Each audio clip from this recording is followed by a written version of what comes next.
துள்ளுவதோ இளமை திரைப்படத்தில் நடித்த அபிநய் அவர்கள் உடல்நலக்குறைவு காரணமா இன்று இயற்கையை எதிர்க்காரு. நடிகர் தனுஷ் அவர்களுடைய துள்ளுவதோ இளமை அப்படிங்கிற படத்தின் மூலமா தமிழ் சினிமாவில் அறிமுகமானவர் தான் அபிநய் அவர்கள். முதல் படத்திலேயே பலருடைய பாராட்டையும் பெற்ற அபிநய் தமிழ்ல தொடர்ந்து நடிச்சிட்டு இருந்தாரு.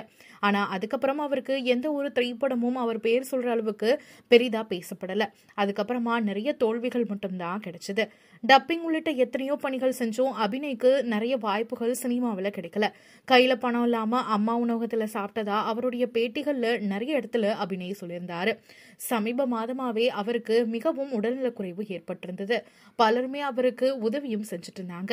வயிறு வீங்கி போய் எலும்பும் தோலுமா இருக்கக்கூடிய நடிகர் அபிநய்க்கு சினிமாவை சேர்ந்த பலருமே உதவ முன் வரணும்னு ஏராளமானோர் சோசியல் மீடியாவில் கருத்துக்களையும் பதிவிட்டு இருந்தாங்க. நடிகர் தனுஷ், பாலா அப்படின்னு பலருமே அவருக்கு உதவி செஞ்சிருந்த நிலையில இன்னைக்கு உடல்நல குறைவு காரணமா அவர் இயற்கை எதிர்க்காரு.